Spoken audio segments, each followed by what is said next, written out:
usually going to be fine. Lothar with his Paladin to start off, and Firebat with the Rogue. So it's looking like Lothar is, in fact, a big fan of the Secret Paladin deck. Yeah, how do you think this matchup feels to you? I haven't seen it play out too much, but cards like Fan of Knives and... I like Rogue a lot. Yeah, I think Rogue has like a crazy matchup. Just because something bad happens, you have saps. And there's very few targets in that deck to sap, right? Unless Lothar is bringing the, well, I was going to say the more mid-range variant, maybe then that could be a problem, because then you don't have enough saps to deal with the Mysterious Challenger and the mid-range minions. Okay, well, it turns out Lothar has brought something of a mid-range. Yeah, I mean, this is a weird build because it's got Secret Keepers as well. I mean, he's got the super early draw and this, like, a good late draw. And, you know, a good curve could be Mysterious Challenger on 6 into Dr. Boom on 7. That'll be pretty hard to deal with if the Rogue deck isn't already, you know, way out ahead. Yeah, well, it looks like Lothar's first Secret Keeper is going to die unless they pick up another Secret, and that's a pretty rough start for Lothar. Usually you expect to be able to protect that Secret Keeper through either a Secret, or in this case he was hoping to get one of his probably 7 to 9, where he just drops a second Secret Keeper to go with it. Yeah, and you gotta believe, if he makes room for all these cards, like Piloted Shredders and Dr. Booms and stuff, you gotta believe he's maybe on the lower end of Secrets, not, you know, the full 9 that we've seen from some other decks, but it's still possible. Yeah, I was talking with RDU a little bit when we were casting ATLC, and we were talking about Secret Paladin. The first, you know, Sixto brought it one day, and it just did miserably, right? And Team Archon, a lot of people were saying, you know, all over the Hearthstone community, oh, you know, the reason they lost is because Sixto brought a crappy deck. Secret Paladin is garbage. What was he thinking? And then next thing you know, it's actually one of the better decks that came out at TGT. And RDU and I were discussing this on stream, and he was asking me, do you think Secret Paladin is a good deck? And I was like, yeah, I mean, I think it's probably, you know, tier 1.5, tier 2 at the moment. And he's like, I think when the deck lists get refined, it's going to become tier 1 patron level. So already there, yeah, Nihilum apparently had a good feeling for how the deck would perform, and Lothar might have just brought one of those possibly theory crafted decks from Nihilum, which is more on the mid-range side. Yeah, and a lot of the other good decks that everyone's playing in these tournaments, they're already pretty refined. I mean, you know, you might change one card here or there, maybe two. There's not big changes going on, so you have time to sit around, you know, with your friends and your teammates to play this deck over and over again and figure out what the right way to do it is. And, you know, like, they can figure out the right builds and stuff. They have time for it because they're not having to worry about a completely new metagame because, you know, the other cards, they aren't taking hold like you'd think they would have. You know, you haven't seen a ton of TGT, so maybe this is a version they found that is actually just the best. Yeah, because it's using the mix of already amazing cards and just sprinkling in some of the newer, you know, cards that work well in Paladin. Now, I really love the Snap Deadly Poison on Firebat's 1 durability dagger. You know, a lot of people might think this through, like, hey, do I dagger? Do I use Deadly Poison with 1 durability? And sometimes people will hesitate and maybe play it a bit slower, but Firebat just values the board control against the Secret Paladin deck more than anything else, and I think that's definitely the right call. Yeah, I 100% agree with it here. You know, you need to get board control before turn 6, where you think Dr. 6, as they're referring to it now, is going to happen. And we've talked about how dangerous Rogue can be if they have a minion sit around for even just a turn. I mean, it's so dangerous to let them have any kind of board control. Plus, I mean, he's just trying to get as good of a spot as he can to fight from. You know, he needs to have turns where if he has to use a 7-mana sprint, he's not just going to die because of that. You know, he has time to recover afterwards. Yeah, so Firebat here is just going to ignore the Piloted Shredder. He tested for Noble Sack. He knows it's not it. And he doesn't want to risk anything like, you know, running into a redemption by attacking into the Shredder. Playing the Azure Drake also lets him check for Repentance. So now he's got a great idea of what this is. And it can pretty much only be Avenge or Redemption. And why would you play Piloted Shredder with an Avenge? So again, taking the next step and narrowing it down to the Redemption. Yeah, and this is a pretty good top deck for Lothar here if he wants to.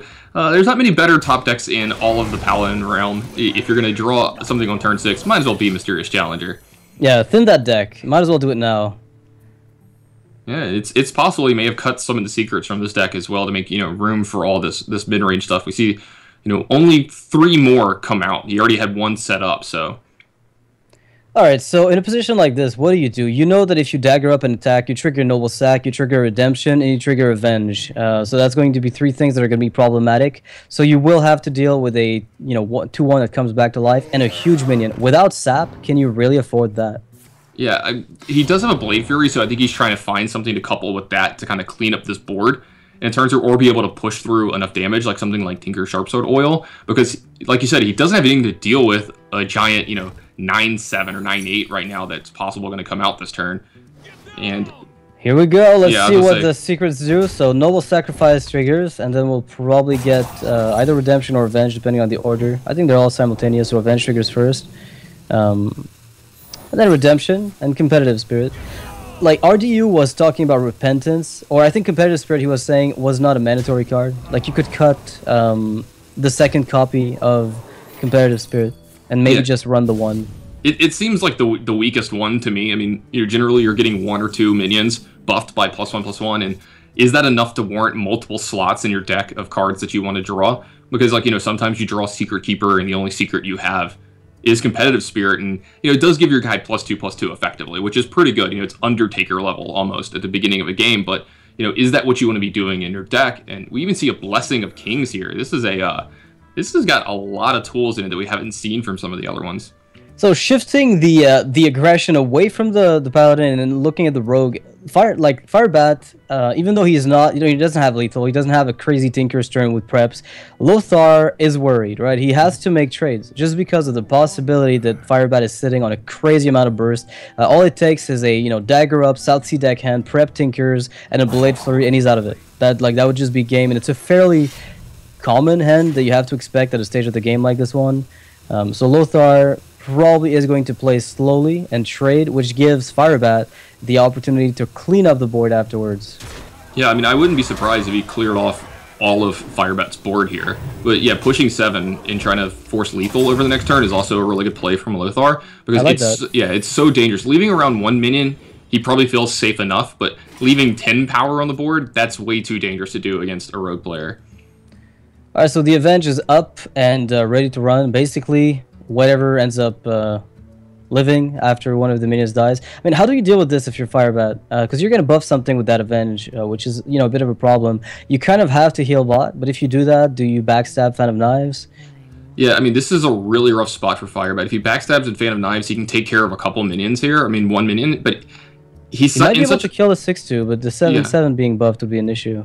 Yeah, that's the problem he's having here, is he actually, drawing both these sprints in the spot and no preps, he doesn't have a lot of power to get through his deck. That's the problem, and he's going to take too much damage here. I mean, I don't know if he can get out of this without having another sap. Avenge absolutely has to trigger on the 8/1 right now. Well, that's a lot of damage. He can still trade and then heal bot.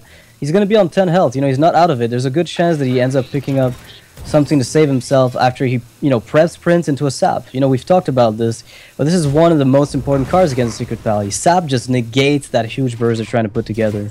Yeah, and Sap pretty good against Mysterious Challenger. The second time they play the card, they're not going to get they're not going to get the full value. They're not going to get all of the secrets all over again. You've already triggered through all of them. So Firebat's putting himself in a spot here where if he can recover this board, there's a chance he wins, but I don't think he's going to be expecting the Dr. Boom out of Lothar here.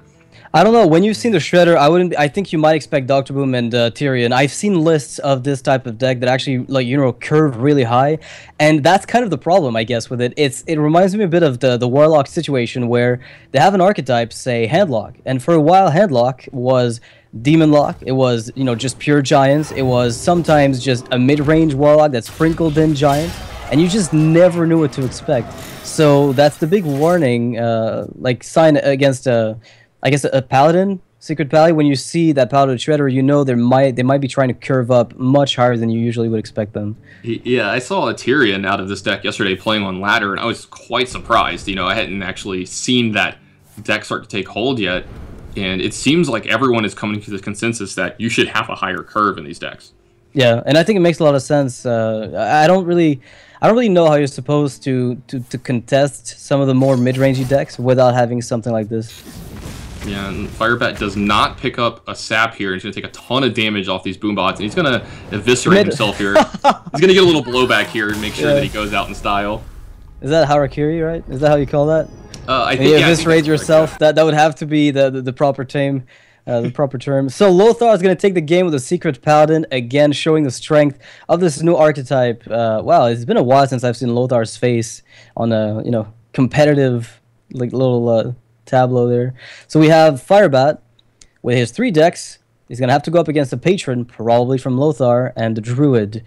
Both can be very difficult. Rogue, some people say, has the edge over Patron, but again, it depends on the player you ask that, right? Yeah, we talked about this. It seems like Rogue players, they feel like they're always favored in their matchups, and then if you ask the other player, they're like, no, I think it's like pretty good, but Rogue players say at the worst, oh, it's 50-50 in every match. They always, and that's such prototypical Rogue players, they always feel like, yeah, I mean, I have a chance to win every game. I draw so many cards, I do so many cool, powerful things that I'm going to be able to win, and in Firebat's hand, you got to believe he's at least 50-50 versus everything, right? Yeah, I'd imagine. I mean, there's a few players that actually I would pin as at least 50-50 across the board. Was it Oskaka who was considered for a while, at least a while back? Yeah, he had the highest win rate on ladder with Rogue, if I remember correctly. There was a time where he was playing Rogue, and Blizzard released that specific data, and Oskaka was the best player with the highest win rate at the very least. Oh wow, that's like pretty surprising. When I think of the amazing Rogue players, he isn't the first person that comes to mind for me, but he is up there. I think of players like like Super JJ, Purple, and some of these guys, and like even Firebat. I didn't know that Oskaka was that high, but it doesn't really surprise me. It's been a while. Let's just say that data, of course, goes back a long time. So, of course, I think we've seen other players pick up Rogue, and they play it probably like a lot more than Oskaka as far as their tournament representation. So maybe that's why we associate them with that more frequently. Yeah, and you got to believe a lot of it might have been Miracle with him as well, and he seems like the perfect person to be playing a deck like Miracle Rogue. Yeah, knows when to go all in, knows when to hold back. Yeah, that seems like the perfect deck for him. I bet you he was kind of sad that deck got pretty nerfed. So Lothar with the Savage Combatant, the deck I was talking to you about earlier, the Ramp Druid, there's a possibility this is something like it. Just because Savage Combatant I haven't seen much of in combo decks, and I've seen a lot more of it in, as a one-of in a Ramp deck. Sometimes they'll cut a single Shredder for it. I agree that, we haven't seen much of this, and I hope it's that kind of build, like maybe combo lists, way more Ramp and big top end and crazy stuff like that, but this is something that's actually happening a little bit too in some of the Druid lists. You're seeing just the extra 4-drop get put into the deck. We've even seen Yeti come back into the metagame a little bit. Right. Because with an extra two mana ramp spells, you just want to make sure that you hit that 4-drop every time. I mean, it's so easy to run the 4-drop just because Darnassus Aspirant enables everything. This top deck from Lothar is going to be so sweet. Now, Firebat can wait, right? Like, there's no hurry to kill the Shade immediately.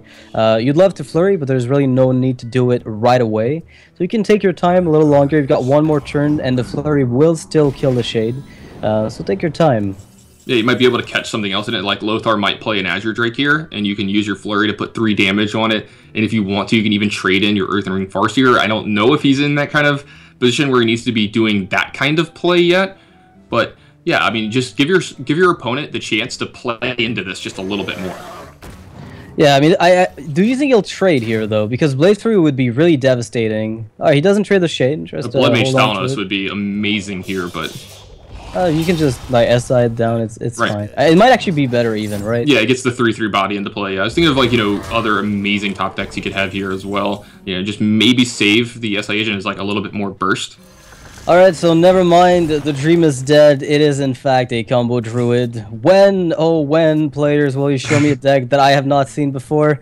I guess Secret Paladin has to, fill up that urge for a little while at least.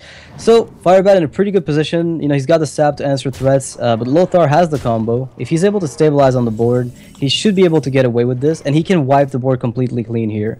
Yeah, that's one thing that, Druid has a problem with. When you go wide on them, they can't always take care of everything, but this hand is actually going to be able to do it for him here, and he's going to be able to push a little bit of damage over the next turn or two as well. Firebat in trouble here because he's already got combo in his hand. He also has double Savage Roar, which he might even need Force of Nature to get it done. Double Savage Roar might get it done as well over the next couple turns. Firebat's going to have to, step gingerly, but he does have Sap. It's one of the best cards in this matchup for Rogue against Druid. Do you expect a sap or like Blood Mage? I guess you could cycle, but I think setting up the dagger for Tinkers wouldn't be a terrible play either, depending on what you really think you're going to need. The thing is, from here on out, you expect your health to be 14, yeah. Minus whatever else is on the board, added Savage Roar to it. So you're always dead.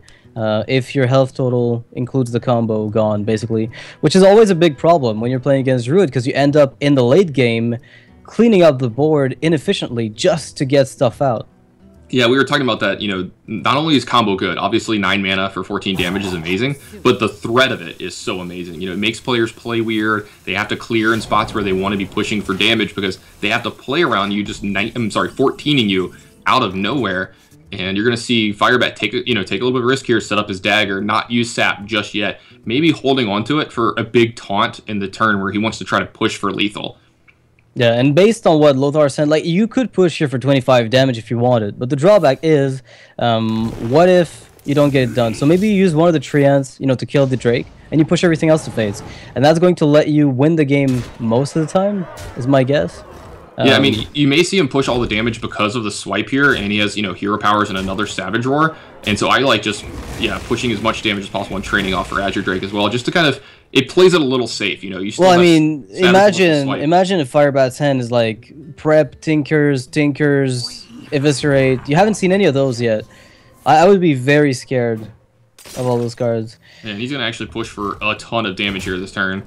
Yeah, but he's going to be dead anyway, because Swipe Savage Roar will clean it up, and Lothar is going to be going up 2-0 against the 2014 World Champion. If you present it that way, I guess it's just, like, super cool, right? Yeah, I mean, you know, he is the only world champion. He's the reigning world champion and the only one of Hearthstone so far. How do you like his chances to repeat this year, by the way? Honestly, there's a lot. Like, the scene has developed tremendously, right? Where a lot more blood has come into the scene, and it's really hard to start seeing the edges. I think they're even more minute now than they used to be. And I also want to emphasize that a lot of cards, a lot of decks right now include cards like Shredder. They include cards like Ram Wrangler, you know, Tempo Mage with Unstable Portal, Spellslinger. There's all this little RNG being added into the mix, which means the edges that certain players used to have may not be as prevalent in the format like this year's World Championship as they might have been last year. But there's a chance, you know, Firebat makes it through. It's just going to be a very rough road, littered with challenge, to be honest. Yeah, and he's going to go with Rogue again, you know, live by the sword, die by the sword here.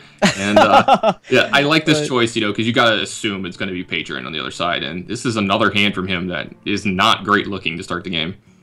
Yeah, and the thing is, he has to win 3 matches with 3 different decks against Patron. Like, color me surprised if he does it. Yeah, it'll be pretty awesome, but... Yeah, even being the best player in the world, I mean, this is a very uphill task in front of him here. You know, beating 3 decks. He has to win with 3 different decks against Grim Patron. That's not exactly what you want to be doing. You know, there's a reason why Grim Patron is labeled the best deck in the format. Man, Lothar's looked great so far here in this match. He's been 2 very quick games. Yeah, so what I like, though, is that if somebody reverse sweeps Patron, the point has been proven. So my bets, my hopes, at least, are currently on Firebat to just clean this up and prove to me that Patron can be overcome. It's going to be a rough ride. From a selfish reason, I want Patron to just easily steamroll here because I want the deck nerfed. I want the deck out of Hearthstone. So I just want to see it. I want to see nothing but Patron mirrors in BlizzCon if it comes down to that and it's still legal. Just so something is actually done about it.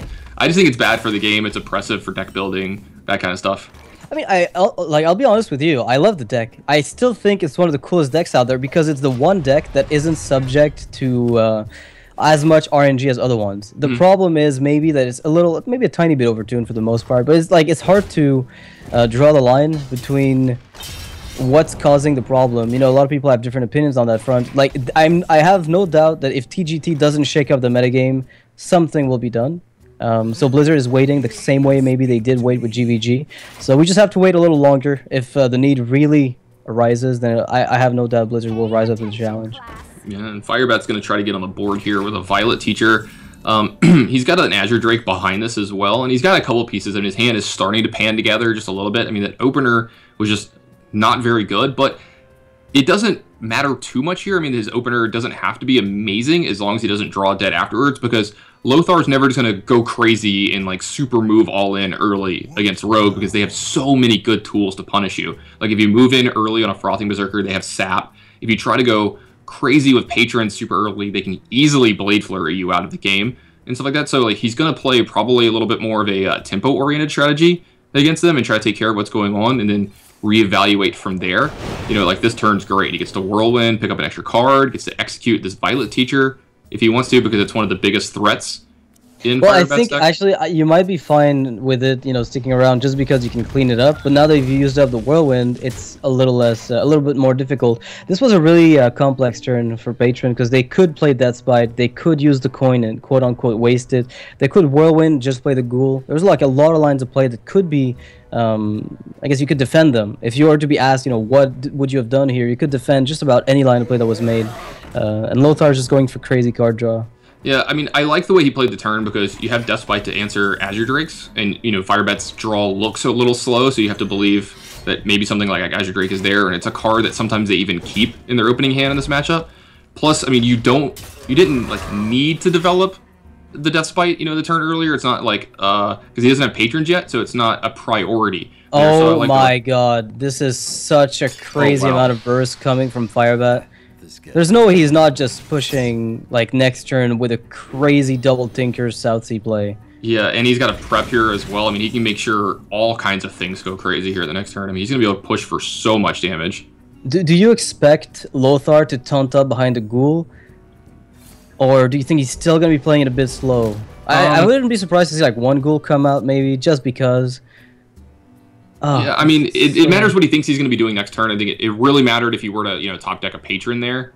You know, it's going to change his... I mean, does he have 10 cards in hand? 3, 6... Yeah, he's got 10. Yeah, he's got 10 cards in hand. So, I mean, these are the games that are really hard for Patron players. You know, they have so many options, and they're all so good. But if you mess up your sequencing on these cards and don't do it correctly, you can lose so much value over the next couple turns. Plus, I mean, you're playing against a Rogue, which is one of the hardest decks to play against because... you know, they can do so many different things every turn. Like, what is Firebat capable of next turn? I mean, he could be putting together between the preps, like the South Sea into Tinkers, into prep Tinkers. That's 9 damage on the weapon, plus another what 8 on the South Sea, and that doesn't even account for the Blade Flurry. So I think Firebat is well on his way to just.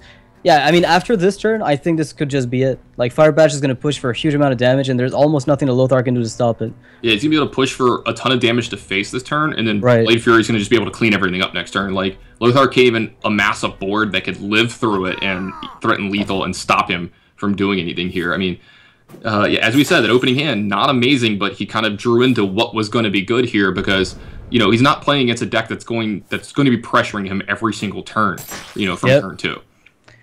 So Firebat gonna push for 17 damage just casually. Lothar's eyes popping wide open like what's going on here? And unless he finds a way to armor up way more than he currently is, and there's a way he does that, right? Shield block and armor up, and like the two of them together are enough to save him. It keeps him out of, you know, Blade Flurry Eviscerate range, but it's still not quite over, and that's the thing he's probably scared of right now.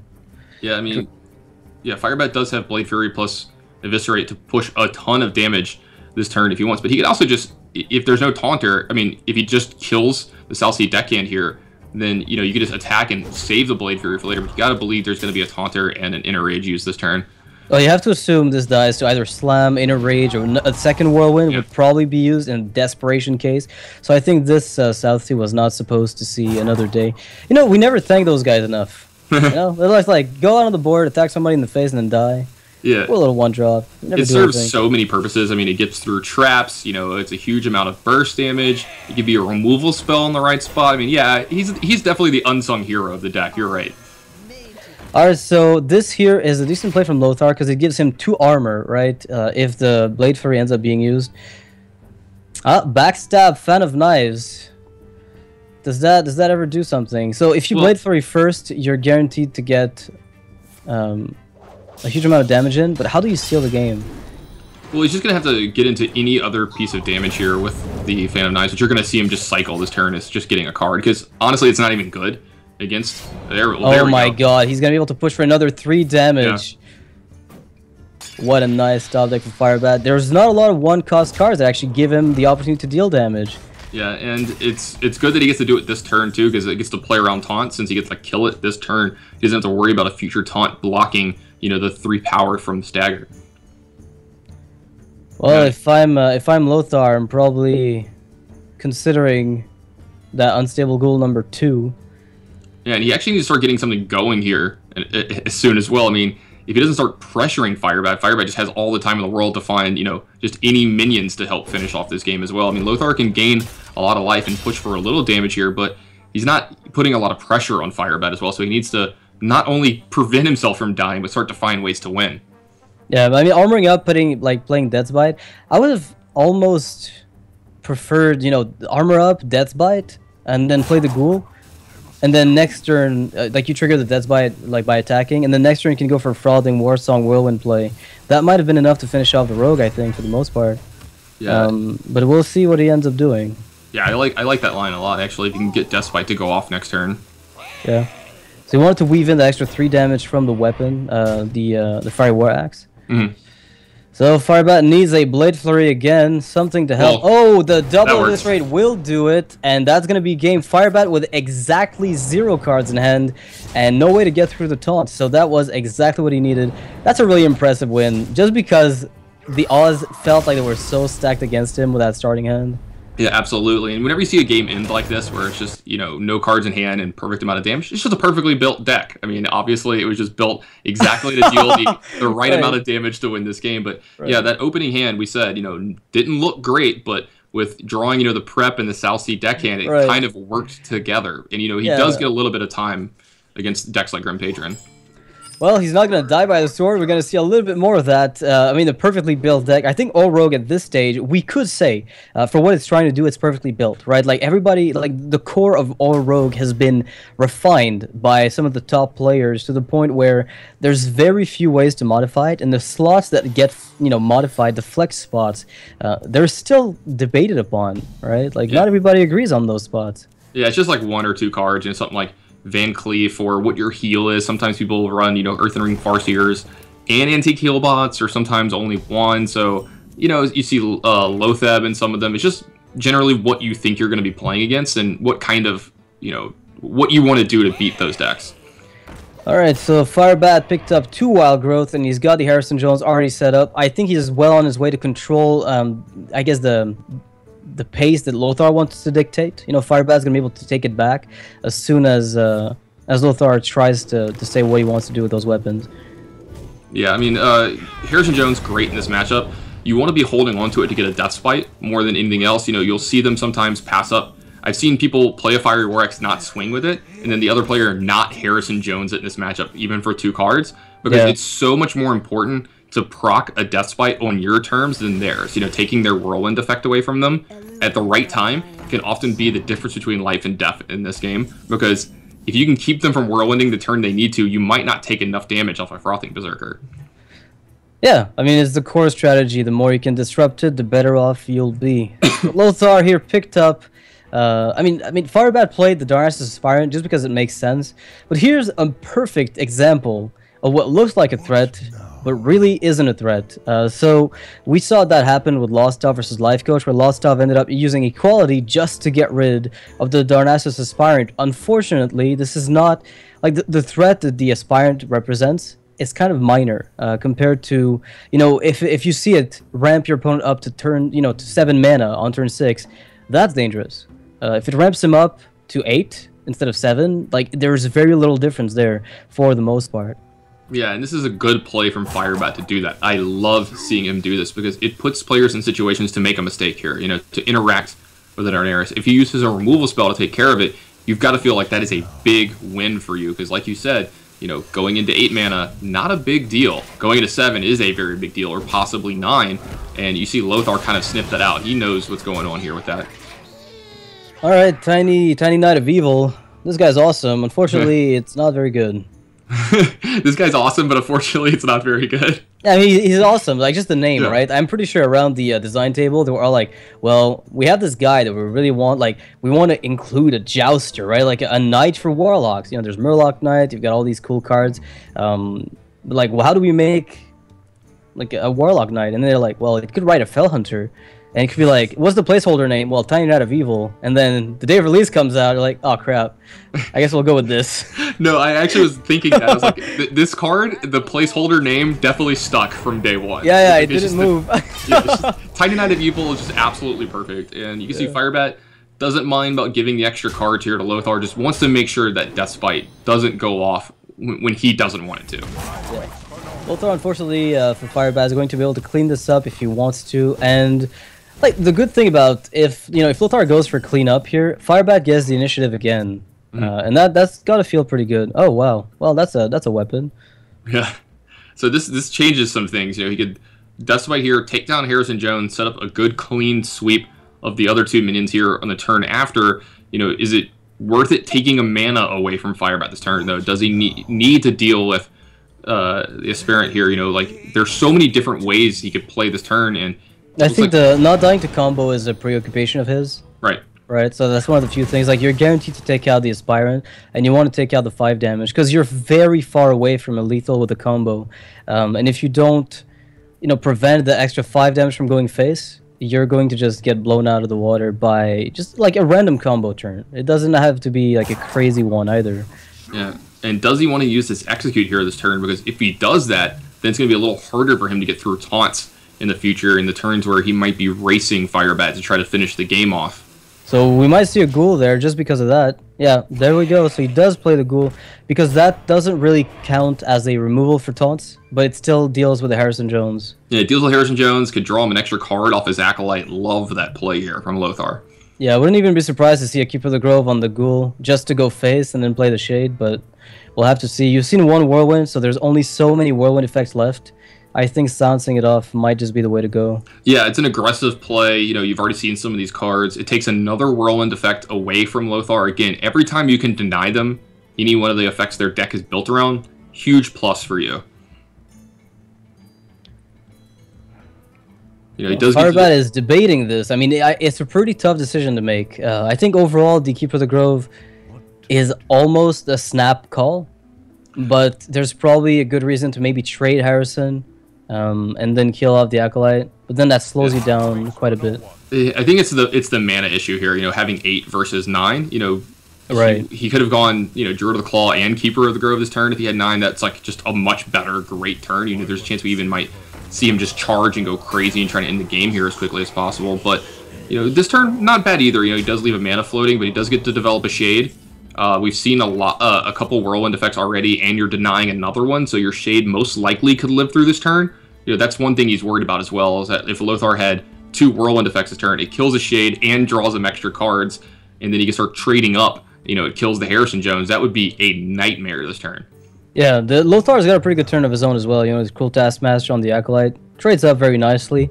And Firebat is representing combo. By clearing the ghoul and going for face, you're playing aggressively, so you're trying to put your opponent in a position where he plays defensively, and maybe as a result of that ends up misplaying defensively or committing too many resources to trade. But that's the power of Patron, that they can actually play defensively and still put on pressure because you're afraid. We talked about this. That's actually like one of the greatest things about playing the Druid deck, and I love that Firebat's doing this. He's giving away misinformation. I mean, he's misrepresenting his hand here against Lothar, because Lothar, if he had to guess what was in Firebat's hand right now, parts of the combo would be at the top of the list because of the way this game is played out. And with him top decking another Frothing Berserker here, I love him developing a Deathbite and trying to get this game over with as quickly as possible. Oh man, the savage combatant is tempting. But you really look for the combo to kill your opponent right away, right? Like, there's almost nothing... Well, yeah, this is a good turn as well to be able to draw 2 cards, because you're not getting super pressured yet. And I don't know if he's going to have a spot later in this game to actually take the time to draw 2 cards here. So I love Firebat taking this opportunity to get the Ancient Allure in play along with the Shade. And if you were to pick up any of the combo pieces, yeah, it makes this game a lot easier to finish off, because he just put Lothar to 14. That is signaling to Lothar that he is dead next turn. He needs to play around this. He can't just develop a giant board. People might say, oh, Firebat didn't get enough done that turn. This Deathbite can take care of his 5/5. But Lothar is now very scared that he is dead, just from the cards in Firebat's hand, not to mention the minions that are in play. Yeah, and if he wants to live, then he has to actually use the shield block right now. Like, he could try to just stall by executing the 5/5 by trading into it and then getting a crazy frothing turn next turn. And this might be the play that wins, right? If you're up against combo and you think he's only got one part of it, the play to win is definitely to enable this crazy Warsong frothing turn. This is probably it. I think that's lethal, right? I think that's it. He's got 8 plus... Yeah, 6, 12, 14. Yeah, that's 14. It's 14 without your hero power, right? It's 15 with the hero power. Yeah. So, yeah, I mean, and the thing is, Lothar's turn last turn, he's playing to win. He's not playing not to lose. Right. It's the only way that he can win the game is if he starts to make some headway. If he keeps playing defensively, eventually Firebat's going to win the game anyway. He's never just going to, backdoor his way into the combo here. He has to make some kind of proactive play. Yeah, it's interesting because I'm pretty sure we could look at this game again and take a different line of play on the turn where he emperored, and I'm pretty sure I could have been able to defend it, right? If you choose to shield block, you could have probably made a good argument for it. It just becomes really difficult when you're faced with you don't have an armor smith. You can't just get a crazy whirlwind effect just giving you, say, 7, 8, 9 armor as a result of one turn. So shield block being the only armor gaining play you've got makes it a little bit worse. And there's a potential reverse sweep for Firebat here. Wins with the rogue, wins with the druid, and if he beats the patron mirror match, well, I guess patron's gonna win this one either way. Yeah. There's nothing to say. Oh, who's playing what? Who's who? I'm guessing Firebat's at the top. Is it going to be the easiest way to do that? But yeah, I mean, this is going to be the second match in a row where the player who went down 0-2 has got a chance to win Game 5 to have the reverse sweep. And as we said, it's one of the worst ways to lose in a best of 5 in Hearthstone. Yeah, Firebat is on the coin, and he's got the Emperor Thorsten, so he's able to capitalize on the Acolyte of Pain early. He's forcing Lothar to have a Fire War Axe, which Lothar doesn't have, which means now he's going to be able to double dip in the Acolyte of Pain value, where he's going to be every Whirlwind represents 2 card draws, and with an Emperor in hand, you're more than happy with that. Yeah, if he can get even just, I mean, you might even see him use Inner Rage. It's possible just to get some extra cards for this Emperor, but if he ever finds a Whirlwind, I don't think there's any way he doesn't snap play that card to get extra cards in his hand, because you just want to have as full and as good of a hand as possible when you get that first Emperor trigger, because you generally only get 1 in these matchups. If you get 2, that's like the dream. All right, so here's the big problem, and I don't know if it's a really big problem, but typically, whoever gets the first patron board in the mirror match ends up winning. Right. Lothar is likely to get his first patron out before Firebat does. So Firebat has got to be looking for another whirlwind effect to use with his own patron, possibly. And this is it. This is usually the swing turn. He has the Inner Rage, he's got the patron, he's got the Death's Bite, and Firebat's going to have to play from behind from here on out, trying to just clear everything, but it's going to be super difficult. Yeah, that Inner Rage, what a good top deck for him here, too, as well. Getting to make infinite more, Grim Patrons this turn. And as you said, it's so hard to recover from these spots. The first person who makes them usually wins. There's not a lot of ways to control this board. Alright, so we'll see if Firebat... I mean, Fire War Axe isn't a bad play, because you can kill one of them, and then you can maybe Inner Rage the 5-1 if you want to. You could also just tank that 5, but it always sucks a little bit. It's a lot of damage taken. Yeah, he's gonna make the play you're talking about here, Inner Raging. He's gonna use his Fiery War Axe to start taking down other ones. Takes down the damaged one. I wonder what the reasoning is. Yeah, Battle Rage definitely Rage has to be the consideration. Yeah, you'll see these players, especially in the mirror, make some very strange plays to help play around Battle Rage, like not attacking face with weapons with Fiery War Axe early until they get 4 armor, because you don't want to give them the extra card, because that extra little damage might not matter, because you can OTK people, or you can 15 to 17 people in a turn with Grim Patron. So how much does 1 life matter here? I mean, I've even seen people not armor up on turn 2 in these matches just to make Battle Rage that much better. I actually don't like that play very much, but I see what they're doing and why they do it. Yeah. Alright, so Firebat, again, in a position of discomfort. I guess Emperor could come out to force a response from Lothar immediately, but then again, Lothar has the perfect answer to that, which is smash the ghoul, execute, and move on with your life. So Firebat can't quite afford playing Emperor for the most part. There's no Warsong Commander yet, there's no frothing. There's a chance that Firebat aims to stall the game to the point where he's eventually able to just get a crazy frothing compensation play, where you reverse kill your opponent. He gets patrons, well, fine, you just get a frothing.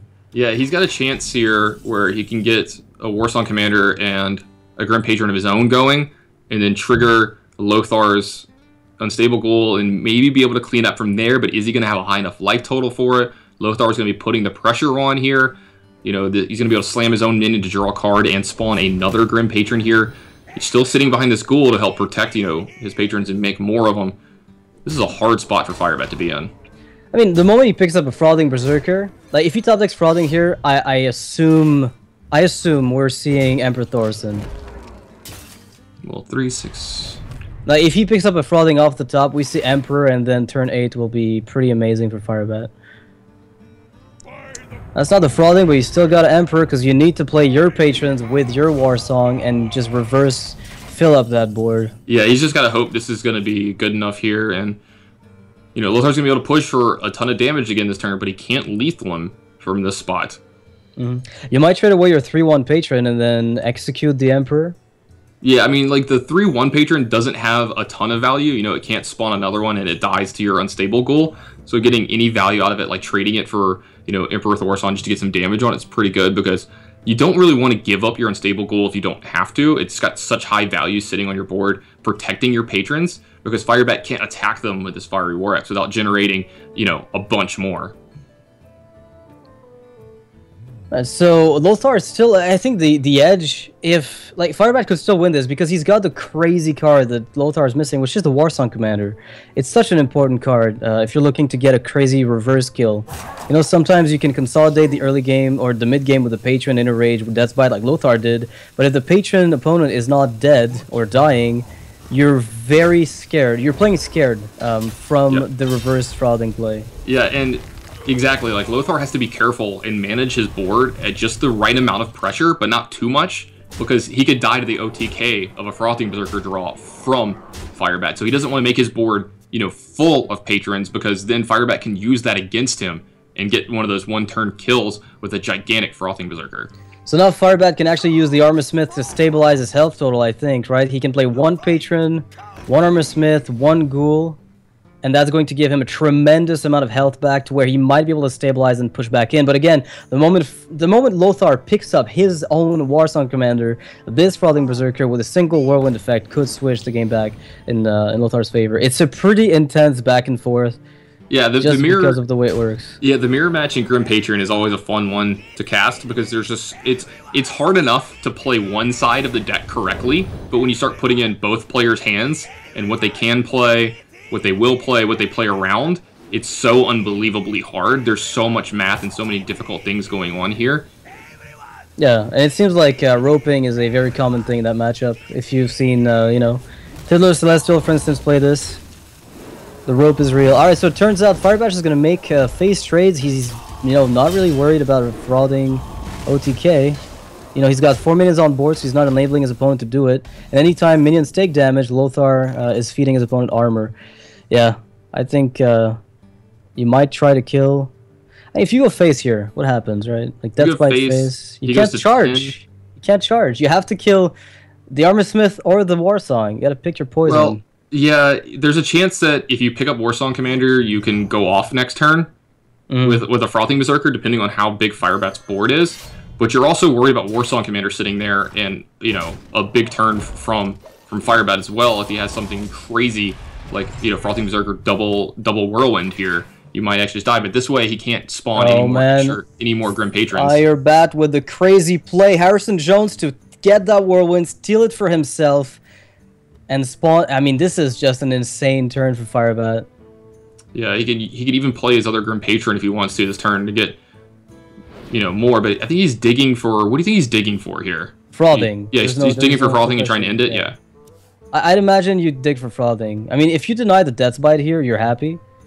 He doesn't have enough mana to play the Harrison Jones on the back of this. Is he? I mean, I guess that's fine if you play double Ghoul, but that's really wonky. You know, I have to question that Battle Rage. I feel like on 10 mana, it would have been fine. We'll say he's going to Harrison Jones here now after attacking with the Patron, yeah. Gotcha. Alright, she's just going to keep the second Patron for... Picks up some extra life points here, gets the shield block as well. Oh, man. Kind of trying to keep himself out of range of, you know, one-turn kills from Lothar. And with the double Frothing Berserker picked up, you got to believe he's going to be able to end this game next turn. He's got a Whirlwind, double Frothing Berserker, and a Cruel Taskmaster. I mean, Firebat has all the tools he needs to end this game here, and we're seeing what can often happen here in these games. You know, as you said, often the first person to make patrons wins. You know, it's so hard to answer. I'd say, like, if it happens, it's like 80% win rate as soon as you hit turn 5 with Inner Rage, Death's Bite. Yeah. But if the other person ever gets through it and is left with a board afterwards, their win rate just skyrockets. Right. Again, these decks do not recover from those board states, amazingly. Yeah, at least they have a weakness, right? Each other. Yeah. They can abuse each other's board states. That's great. So Firebat has played this very well. I have to be honest with you, like his plays were top notch. Emperor really helped out, you know, smooth everything out. I thought Lothar would get away with the win just because of the inner rage Deathbite, but the Warsong commander he needed was never found to make that Frothing a near guaranteed lethal. You know, after that point, he could have gotten it at any stage, but it's looking just more and more unlikely that he gets away with it. Yeah, all he needed was the Warsong commander, as you said, and this game would have been way in his favor. Now, I don't know if he even has a chance to win this game anymore. I mean, he's probably doing math here about, should I even play a minion? Because if I do I give Firebat enough fuel to win this game? Because Emperor Thorson is triggered, he's still got multiple cards in his hand from that trigger, and he's gained 4 more cards over the last turn, plus his draw step. Like, there's almost no way. Like, Lothar's not going to be surprised when he dies this turn. Alright, well, Firebat can just take the win here, right? Like, you just go Warsong Commander into double Frothing with a Ghoul. Can you suicide it anywhere? I don't believe you can. You'd have to go for a Patron with it to actually spawn Patrons to then get an AoE damage. Yeah, so you have to make a Patron first. Yeah. Yeah, I think he does. Like, overall, he does. Like, you play a Patron, then you trade them away, and then you can always play your Frothing on top. Yeah, he probably is worried about a reverse kill as well, right? Like the counter reverse kill. yeah, that's the counter kill. Yeah, I was gonna say he's just making sure that he's actually just going through all the motions of counting everything right now. I mean, and he's got to make sure he does it in enough time. Again, these animations do take a little while, but you can queue this one up pretty easily. All right, yeah. The good thing is there are no patrons needing to be replicate here, which makes the process a lot easier. The good thing for Firebat as well is that he's going to get himself a crazy amount of armor in the process. Yeah, that's another really big deal. Yeah, this is going to be more than enough because he's going to be able to deal 2 damage to the unstable goal and then use this Whirlwind to take care of the last piece of health off of it. These Frothing Berserkers are actually going to be gigantic. Yeah, and it doesn't really matter. Like, I think this is actually a much safer play, just because you're not relying on patrons duplicating 25 times before you get the lethal. And in fact, maybe there was not going to be enough room. And by using Frothings, once you've given them charge, if your Warsong dies, it doesn't matter. So when the Whirlwind effects trigger, your Frothings are still very healthy and going in for the kill. Firebat with a crazy reverse sweep on Lothar, who went 2-0 and then ended up getting Frothinged, I guess. And look at the last card on top of the next card coming up for Lothar was there is the Warsong Commander he desperately needed the entire game to easily just finish this one off. Yep, so the game is going to go to Firebat. Surprise, surprise, ladies and gentlemen. It turns out Firebat's a pretty good player, right? How good is Firebat? Pretty good. I've heard a thing or two about him being pretty good. Some people say maybe the best. I don't know. I don't know if he's had enough finishes in first place to really say that. Yeah, I mean, you know, he's just he's still learning. We're going to give him some time. He is still very young. I'm curious to know how the next games are going to pan out. We have 3 more matches today. We're going to have the winner's match, which is going to pit Kucha versus Firebat. So that's going to give Kucha the opportunity to sweep one of the better players out there. You know, his team Hellraisers doesn't have, you know, an amazing amount of exposure, at least here in the West, as far as I know. And we'll have Lothar versus Askaka playing the winner's match. And whoever wins this will then have to face off against the loser of the winner's match, which is going to be either Firebat or Kucha. So no one is completely out of it yet. They still have a chance to come back. The first person to be eliminated will come as soon as we go to the loser's bracket first match, which will be after the next one. So we'll take a short break, guys. We'll be right back. Do not go anywhere.